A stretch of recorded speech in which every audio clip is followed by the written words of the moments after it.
Sejam bem-vindos a mais. Como que eu falo aqui no YouTube mesmo que eu já esqueci? Porque lá na minha formação eu falo: sejam bem-vindos a mais uma aula dessa formação maravilhosa. E aqui no YouTube, seja bem-vindo. Gente, o tema de hoje é um formulário que eu rodei para os meus alunos do Método Getro. E eu perguntei para eles: se vocês pudessem passar 30 minutos comigo, quais perguntas vocês me fariam? E as perguntas foram maravilhosas. E eu resolvi pegar essas perguntas e transformar em vídeos aqui, porque assim como eles, eu acredito que tem um monte de gente que tem um monte de dúvidas. E deve ser a mesma dúvida que vocês têm, o mesmo problema, a mesma dificuldade. E se for, já comenta aqui no vídeo que vai ser ótimo essa conversa, um bate-papo. E a gente tem muitas perguntas aqui. E eu separei algumas, né? Assim, que eu vou gravar vídeos aqui para vocês. Mas a de hoje é uma que é quase campeã e que eu sempre recebo e que eu vejo que muitas pessoas têm essas dúvidas, que são os desafios que eu passei executando obras e como eu superei cada um deles. Obviamente, não tem como eu falar sobre todos os desafios que eu já passei, todos os problemas, todas as noites que eu tive em claro, mas eu separei aqui 4 momentos que eu lembrei que foram momentos muito difíceis e hoje, olhando para trás, eu vou mostrar para vocês o que eu aprendi com esses momentos. E às vezes o aprendizado ele não é na hora, não é naquele momento, mas ele é um aprendizado que você vai ver depois, que você vai melhorando. Então, espero que faça muito sentido isso para vocês, espero que ajudem vocês aqui.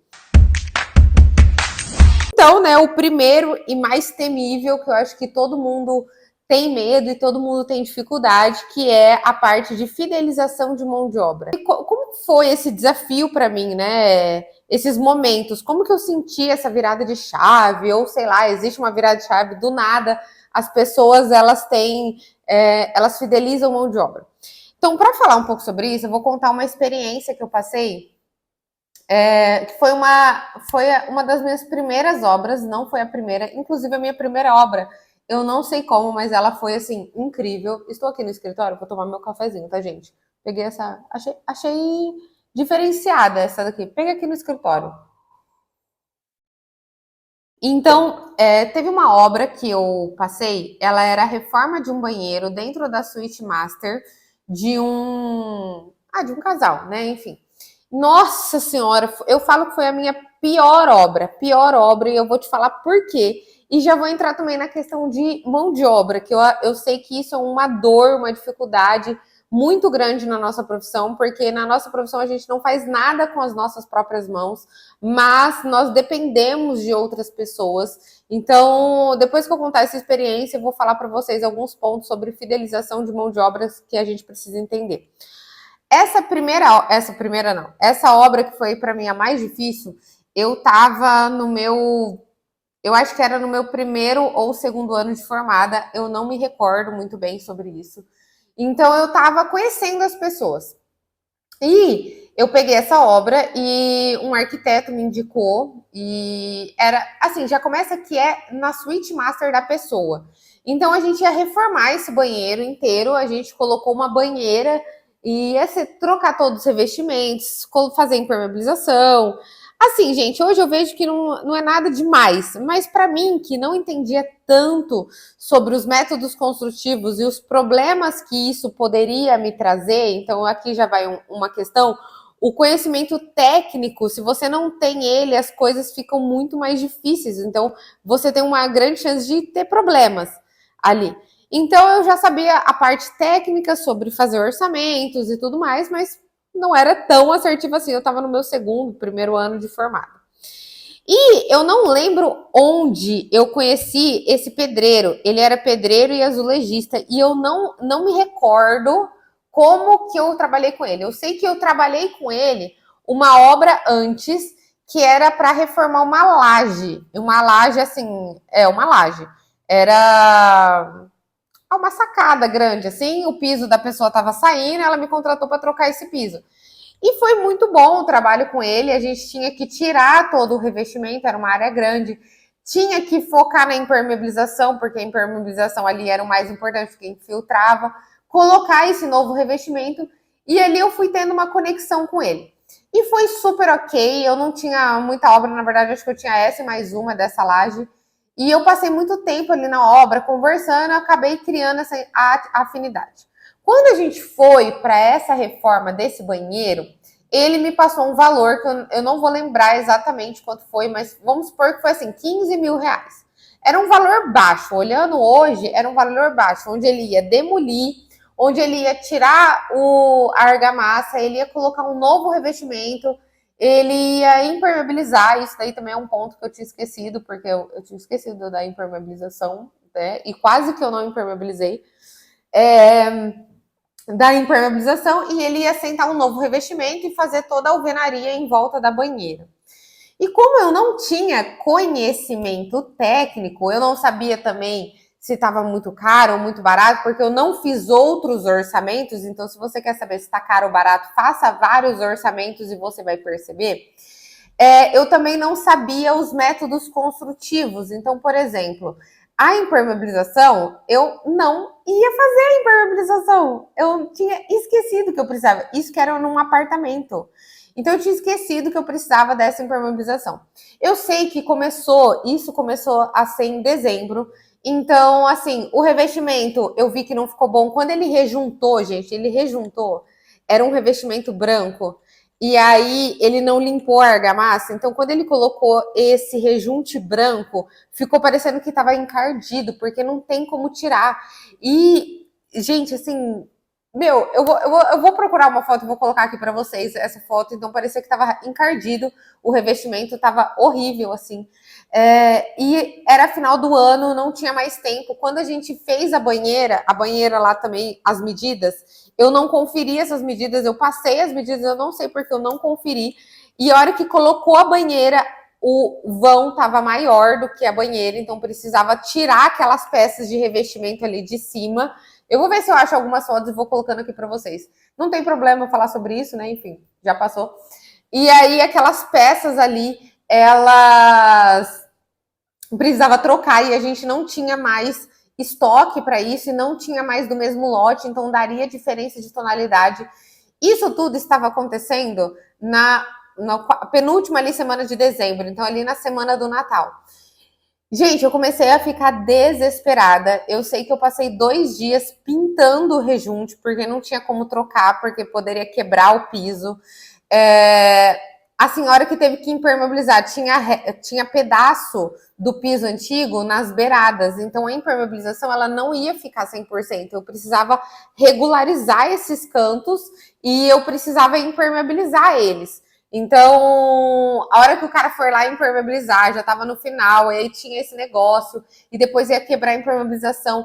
Eu sei que eu comecei a ficar desesperada. Por quê? Eu não tinha dinheiro, eu só pensava que eu ia precisar destruir o banheiro inteiro e fazer um outro, porque ele estava horrível, assim, os revestimentos na parede estavam horrível. Eu fiquei 2 dias que eu pintava, gente, pintava real, tá? Isso não é o certo fazer, mas foi a solução que eu achei para mascarar. Eu chorava e eu pintava passei fita, assim, tudo, depois eu limpava com o dedo, meu dedo, assim, começou a quase apodrecer de tanta dor. Mas o que eu quero mostrar para vocês nisso, essa foi a minha pior obra. Ela não foi a pior obra porque aconteceu uma coisa drástica, uma coisa assim, meu Deus, isso aconteceu com você.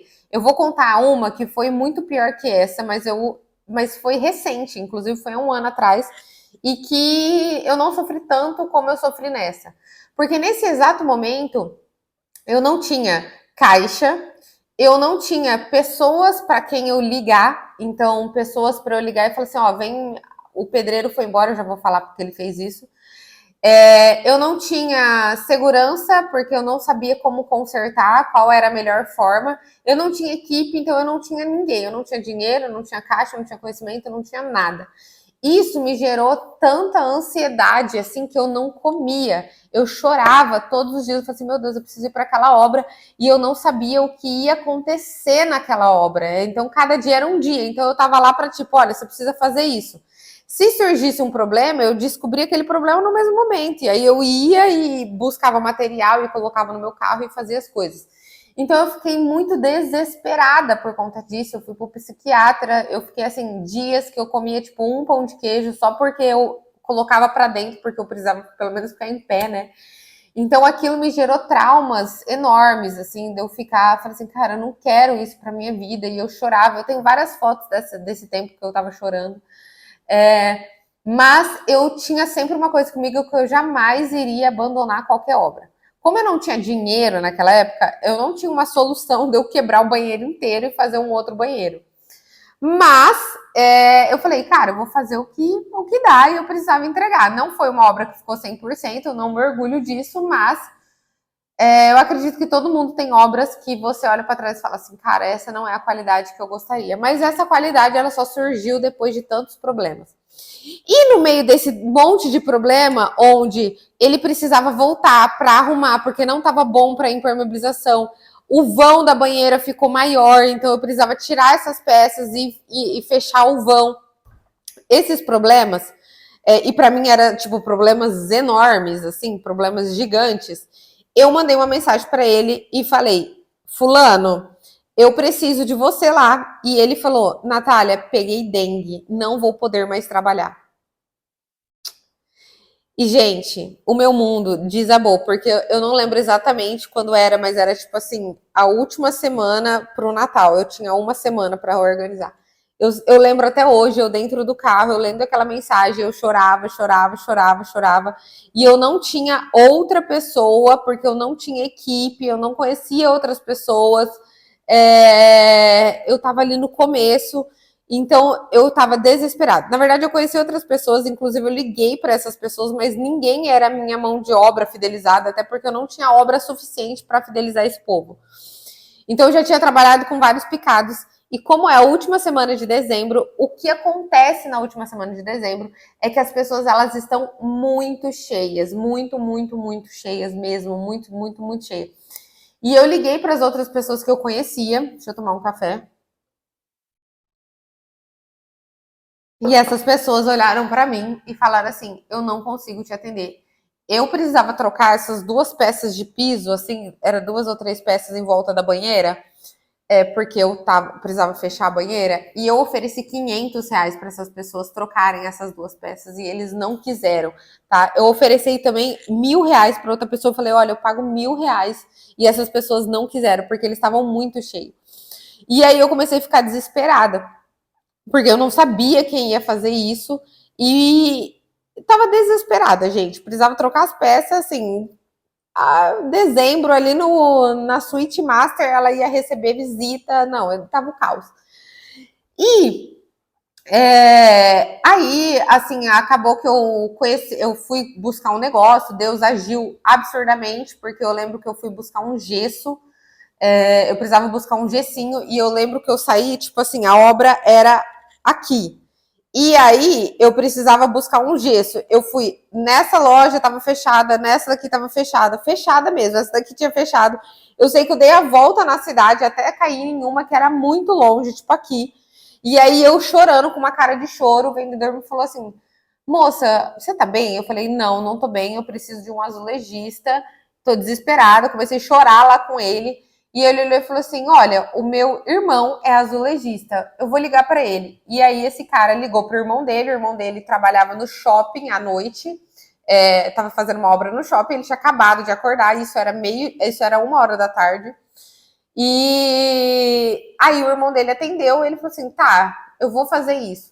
E aí ele foi lá, ele resolveu o meu problema e ele não me cobrou nada por isso. Simplesmente foi assim que eu consegui uma pessoa depois de ter ligado para 300 pessoas. Eu orei e Deus fez essa graça abundante. E deu certo, arrumamos isso, só que não ficou tão bom porque tinha um rejunte, enfim, essas coisas. Mas o que eu quero que vocês tirem dessas lições? Esse momento que aconteceu, eu não estava preparada. Por quê?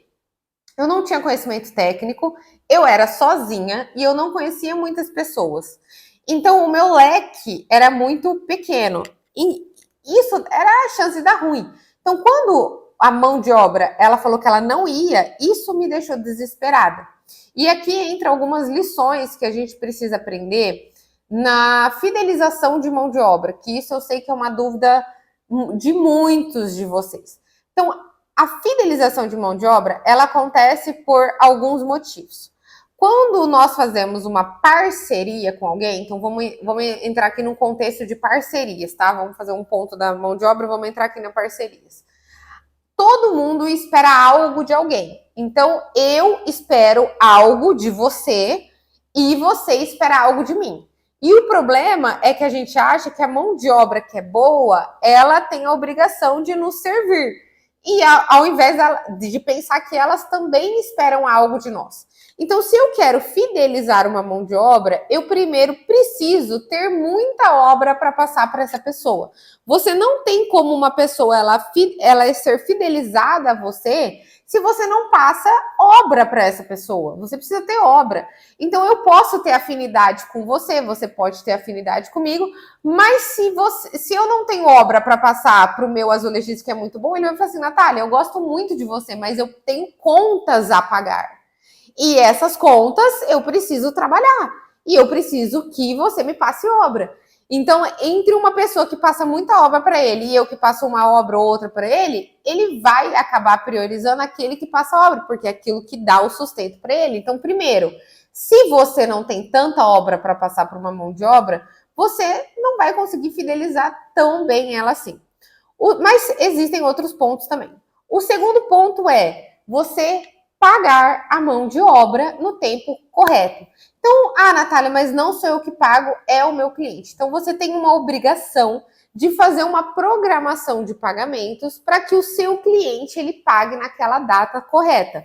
Então, o que eu já ouvi muita mão de obra é falando assim, mas aquela pessoa ela não me paga, aquela pessoa tá me devendo um mês, aquilo não sei o que, tá atrasado. Gente, a mão de obra, a maioria deles não tem caixa, tá?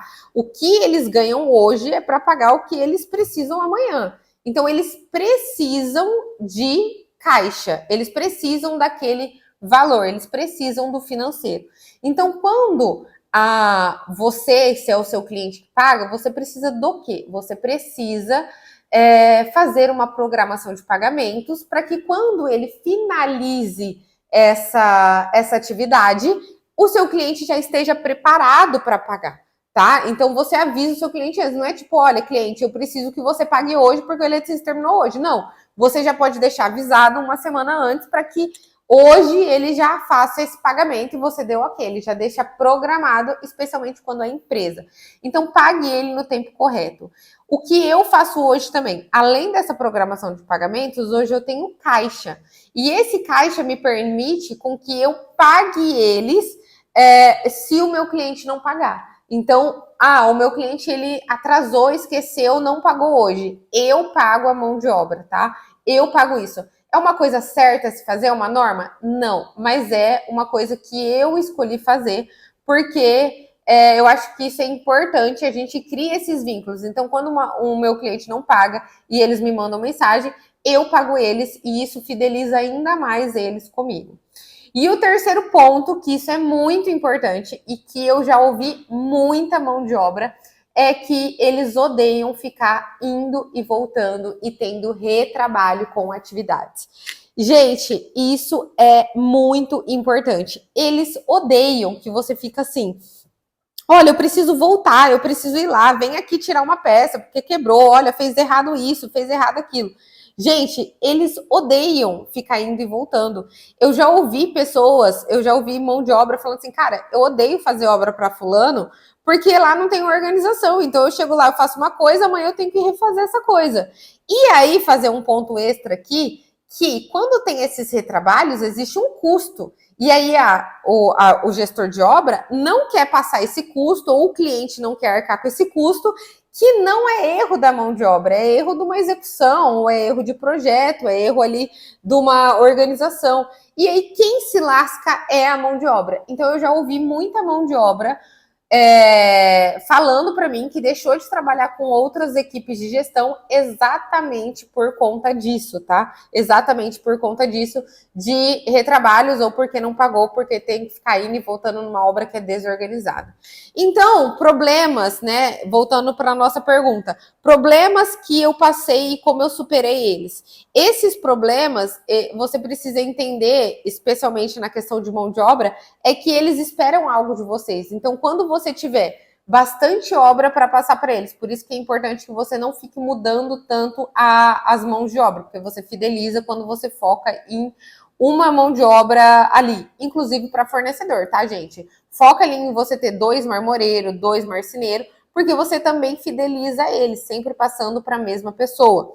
E aí, quando você precisar de algo urgente, eles vão te colocar como prioridade, já que você está sempre passando obra para eles, sempre dando suporte durante a obra. Então, nessa questão de não ter retrabalhos, de desorganização, você pagando em dia, eu tenho certeza que você vai fidelizar a mão de obra e eles vão ter prazer em trabalhar com você.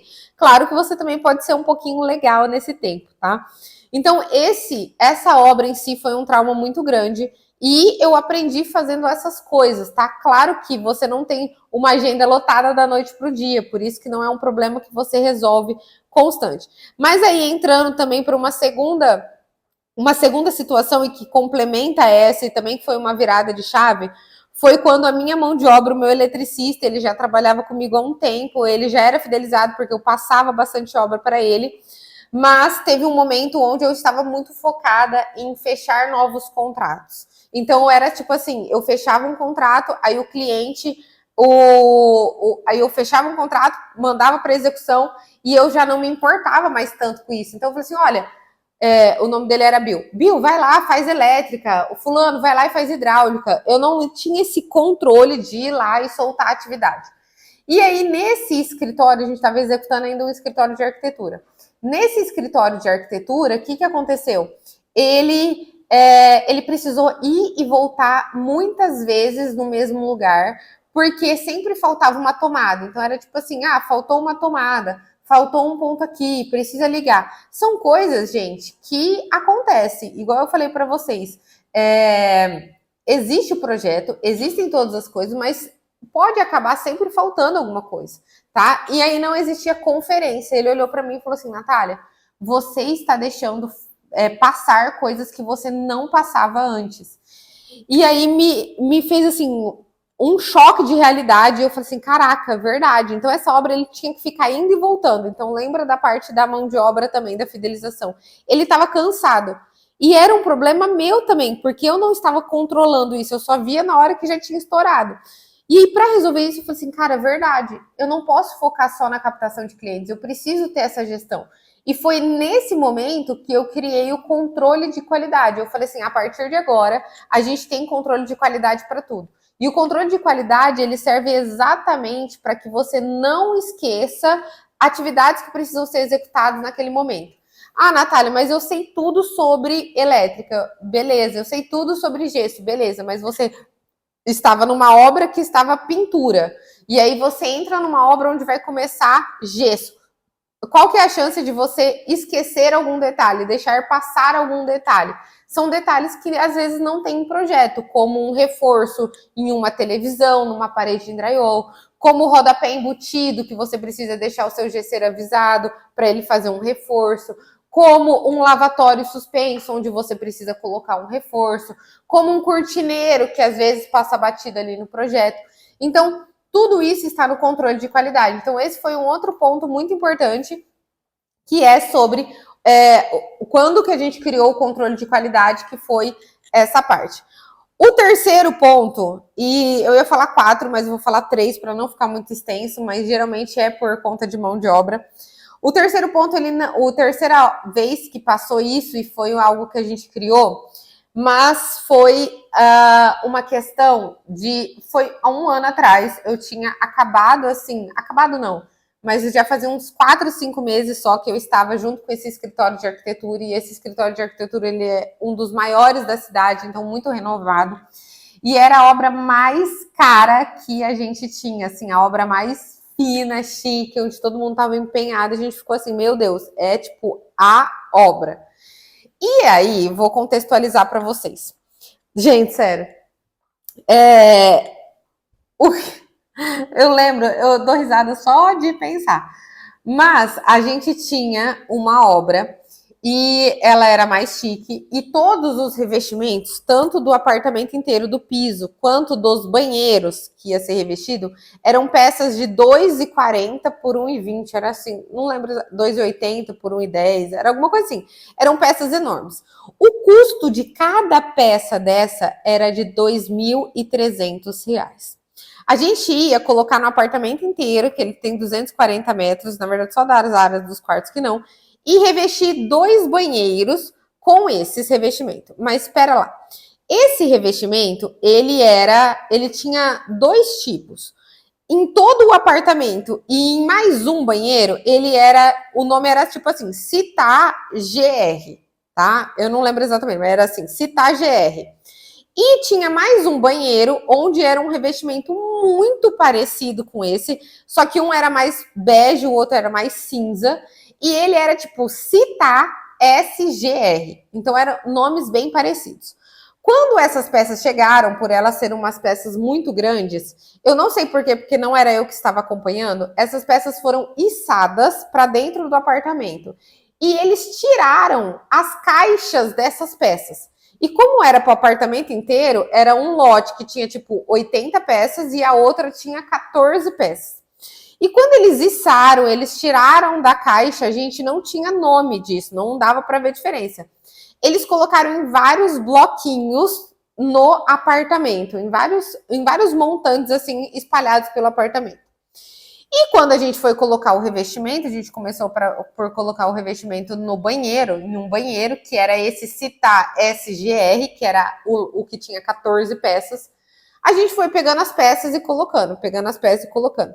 Gente, quando chegou na última peça, não tô zoando, chegou na última peça, era tipo o final desse montinho, a gente viu que era uma peça, era diferente. Isso era uma quinta-feira à tarde. Eu fiquei desesperada. Eles me ligaram, eu tava indo dar discipulado e eles falaram assim, Natália, deu ruim. Eu acho que tem 2 peças diferentes. E aí, por que eu contextualizei isso? Porque no projeto de paginação do apartamento inteiro, tava lá escrito Citar GR, Citar SGR.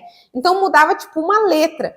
E quando a gente bateu o olho, a gente olhou aquilo e falou assim, tudo é igual, tudo é a mesma peça. Então acabou que a gente não foi procurando ali se existia peça diferente, até porque não tinha caixa.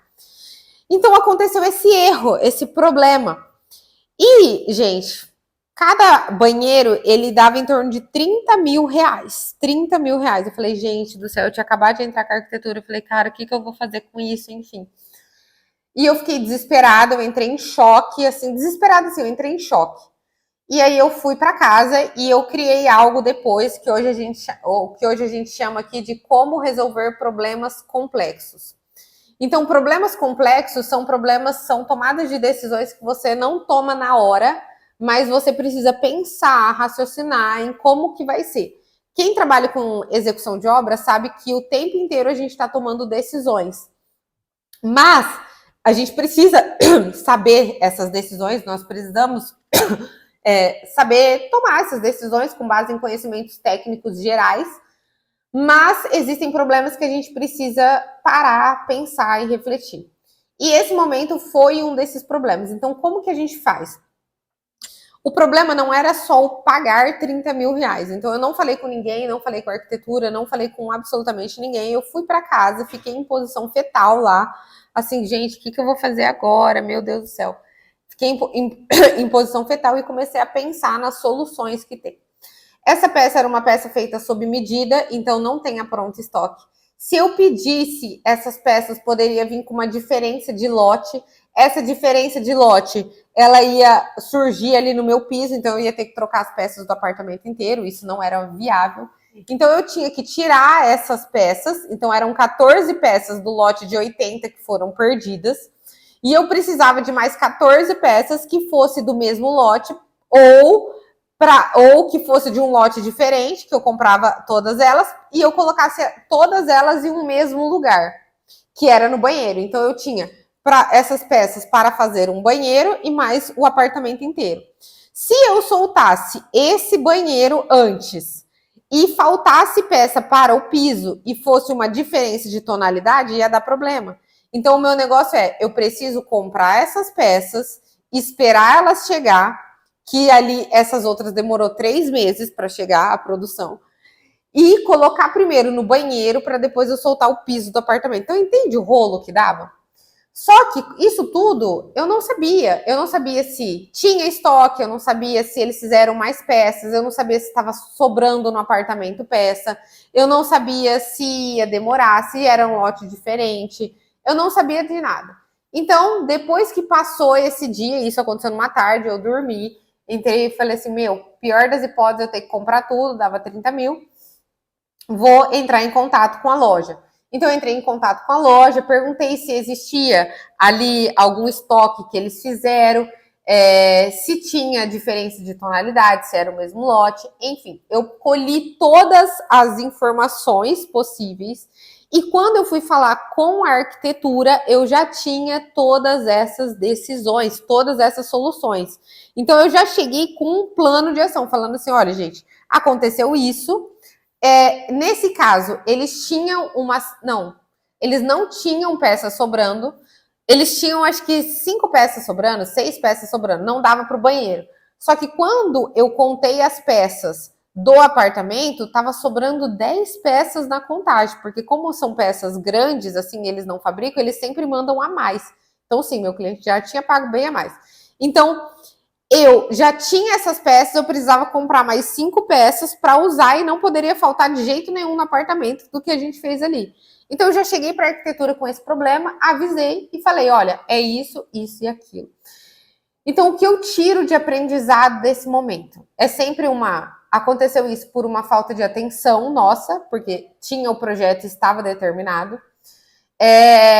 Acontece, só que não foi tão desesperador quanto a minha primeira obra, porque nesse caso eu conhecia a mão de obra, eles falaram, Natália, a gente vai arcar com metade, porque isso também foi erro nosso, olha o posicionamento como mudou. E mesmo que eles não arcassem, eu tinha caixa para isso, então eu resolveria essa pendência, e eu não tomei decisões precipitadas. Então foi assim, foi aquele dia onde eu só falei assim, caraca, aconteceu isso, o que eu vou fazer? Colhi todas as informações, mas no outro dia eu já estava pronta para resolver. E aquilo não me desesperou tanto, porque o caixa, ele me trouxe essa segurança. E por eu saber o conhecimento que, tipo, cara, o pior é tirar tudo, demolir tudo esse revestimento e fazer um novo. Então o meu maior prejuízo aqui é dinheiro, e dinheiro eu tenho. Então, o que eu quero que vocês tirem em cima desse vídeo, né? Para ele ficou bem extenso. Mas que a pergunta que fala assim: quais os desafios que eu passei executando obras e como eu superei cada um deles? Os desafios é sempre com base ali, desafios que eu passei em relação à fidelização de mão de obra, a retrabalhos em obra. E tudo isso eu passei tendo conhecimento técnico, então entendendo como as etapas construtivas daquelas obras funcionavam, isso é muito importante.